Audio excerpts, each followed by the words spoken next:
Dolly here, welcome back to Gipsyrosepaperie. So in today's video, I'm going to show you how to make these ephemera cards.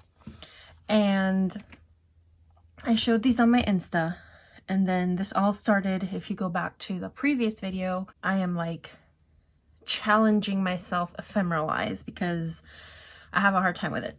You can probably go back to like the past two videos where I've talked about it to death, so I won't bore you guys to tears here, but if you want to hear about my ephemera journey, then you can go back to two videos ago. Then the last video I showed you how to make these here, and since then I have actually collaged quite a bit of them. I just have to sew around them like I did, but I've done a tonnage of them.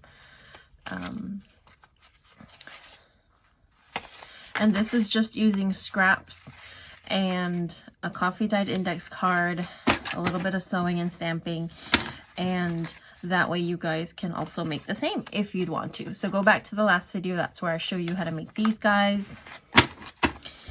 And then I found some Project Life cards and I kind of just did the same. They were already in a great shape. I didn't really care for sometimes it has like a saying or something on there. I just covered that up with my scrap pieces, and I plan to sew around these as well. And then I had a ton of scrapbook paper that I just pre-cut into some tag shapes, some journaling card shapes. I may or may not collage over these, I haven't decided yet. Then I have these little scraps that I just rounded the corners on.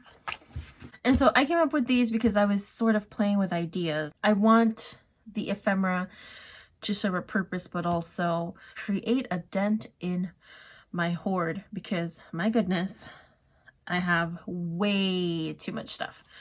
So one of the things that I have a lot of, don't ask me why, because I literally almost never use them, are napkins. So these are just some. I didn't even take out all of them. These are just some. This is like a whole bag filled. I have these, I have these. These are the ones that I made these with. I have these here.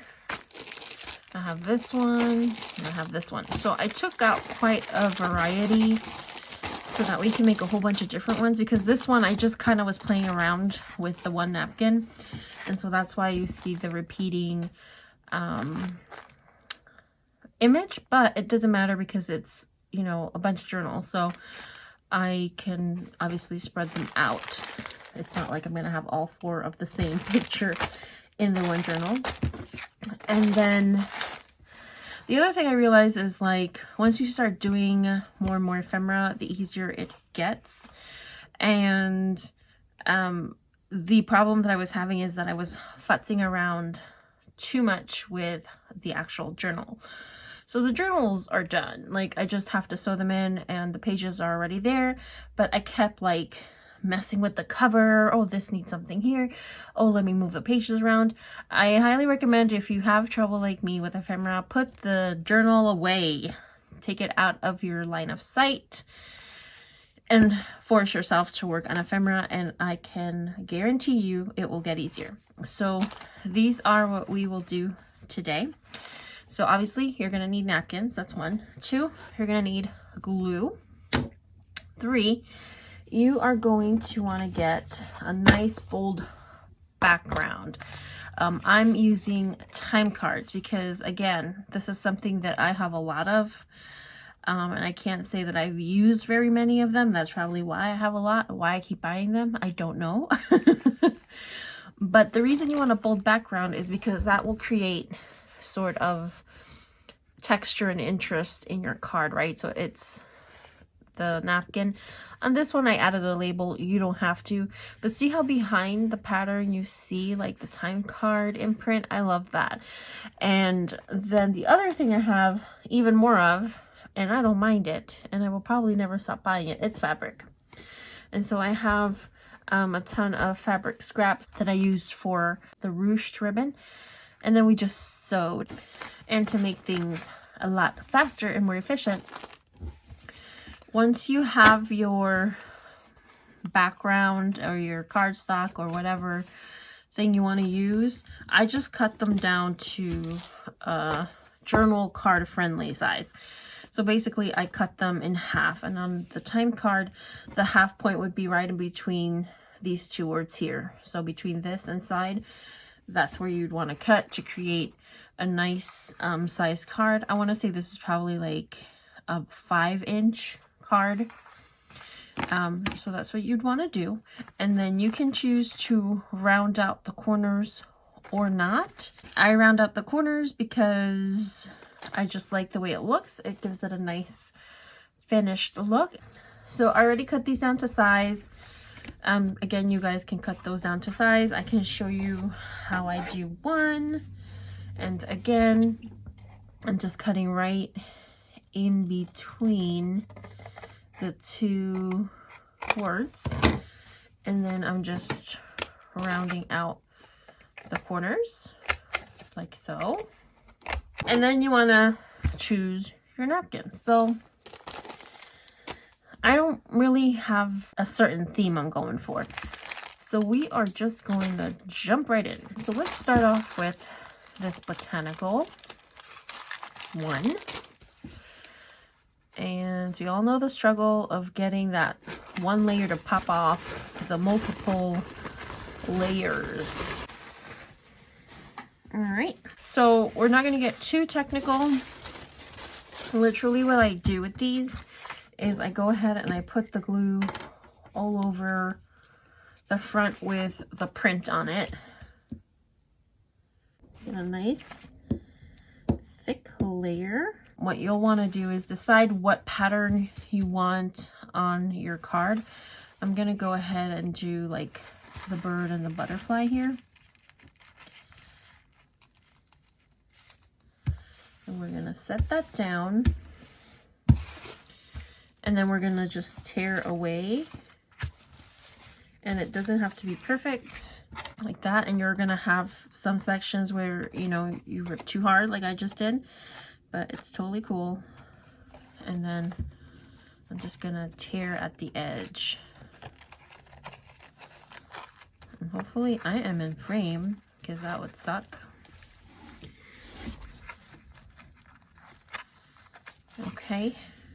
And then if you want to leave it sort of messy like this, you can. I'm just gonna take a scissor and just clean it up a little bit.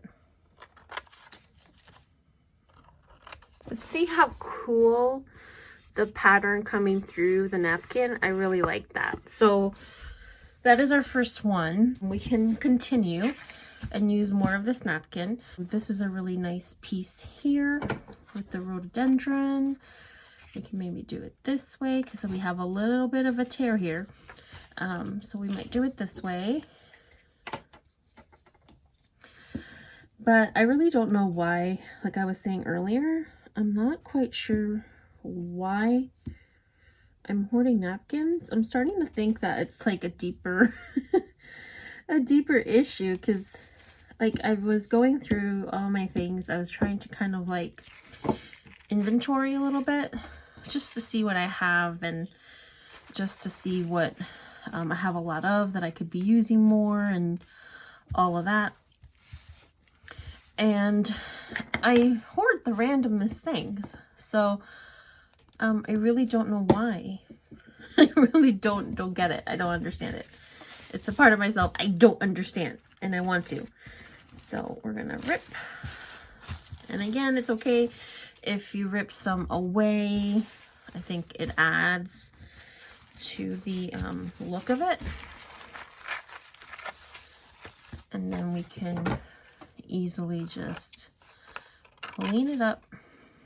So that looks great already. And if you wanted to, you could put the ruched fabric down here, so it would cover that if that bothered you. But honestly, it doesn't really bother me. I kind of like it the way it looks.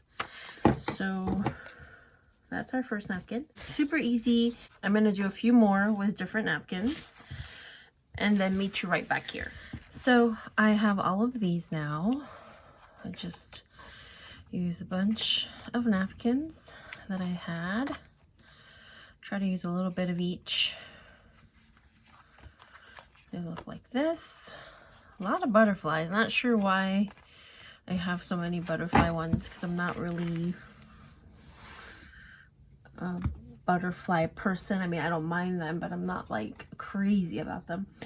So the next thing we're going to do is see how the fabric strip is very sort of distressed and ratty-tatty. That's what we're going to do next. And I already did some here like this.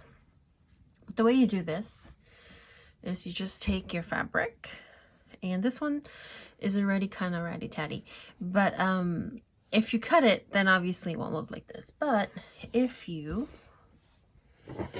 kind of like where you want the width to be, make a little snip, and then quickly you're going to tear, and then that's how you get that sort of ratty look. So I need to do a few of these because I have 15, so I'll need 15 of these strips. So I have pink, and again, I'm kind of following the colors in the journals, which is like light pinks and light blues and light yellows. So that is sort of what I'm following, and that's the fabric that I'm using. So I'm gonna go ahead and do 15 of these guys and then meet you back here. Okay, so I have 15 of these, and make these little ruffled or ruched fabric accents. And I have a Brother sewing machine. It's the SQ9285. I also have a similar one linked below, because actually this one is no longer available because they have newer models out. Brother is continuously coming out with new models, but they all work the same, and pretty much the stitches run the same. So it's like the electronic one, and it's got, I don't know, like 100 stitches or something. And so the stitch you're going to want to use is the zigzag stitch, and in my machine it is stitch number 5. So I'm just going to move my machine over to stitch number 5, and I do not change the default settings. So the default settings are, the position is 1.4, and then the total like height of the stitch is 3.5, and then you will get that nice kind of little petite zigzag right there. And so then as I'm going through, I'm kind of trying to match something, match a color that is not already there, because I don't want it to be too monotone. So like for example, this one I wouldn't use yellow because it'll get lost. Blue might look nice against the yellow, so I might do that. And pink also looks nice, but I'm going to go ahead and stick with the blue. And so I just start my ribbon just a little bit outside of the edge of the journaling card, and then I kind of just pinch right there, and this is how I load it into the machine. So pinch it once, I load it into the machine like this, and then I lock it in, because that'll make it easier for me to keep ruching it. I wish there was a way I could show you how I do it. Let's see. Just bring down your needle, and away we go. So if you are not used to ruching fabric, I already pinch a part of the ribbon. I'm gonna go ahead and start pinching as I go. So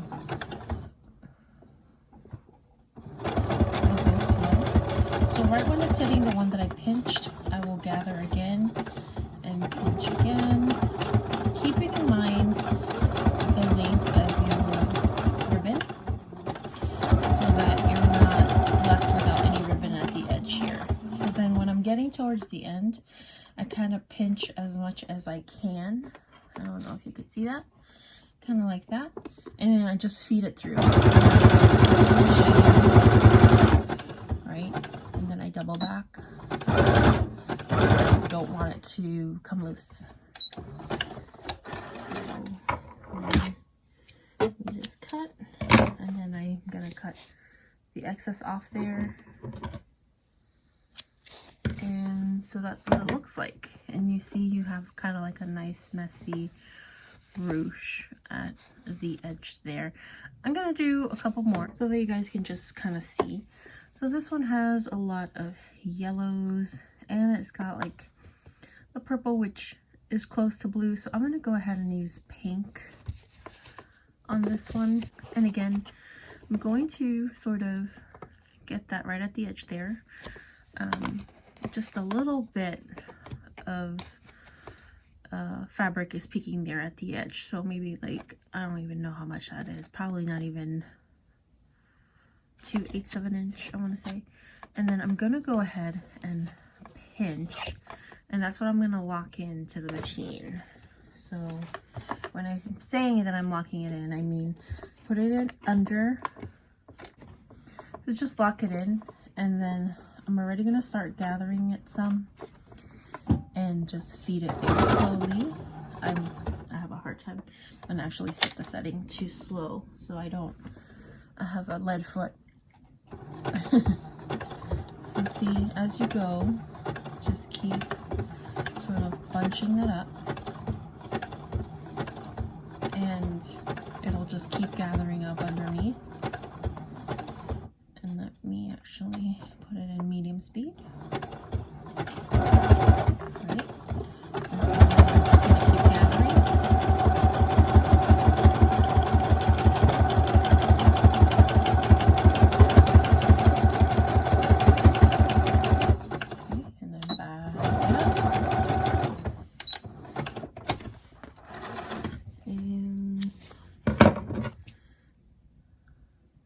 Off the excess, and that is our journaling card. Super cute. I'll do the rest off camera and then we'll see our end result. Okay, so we are all done. We'll take a quick look through them, and I mean, these took literally no time at all, and they're super cute, and they're a great journaling size, and they'll look great in any journal. So I'm really like motivated by all these bits of ephemera I've been making, because I want to continue to kind of challenge myself on how to use up my stuff in different and creative ways. I hope you guys enjoyed this video. If you did, give me a thumbs up and don't forget to subscribe. I want to thank you all so much for stopping by. I love you so much, and I will see you on the next one. Bye.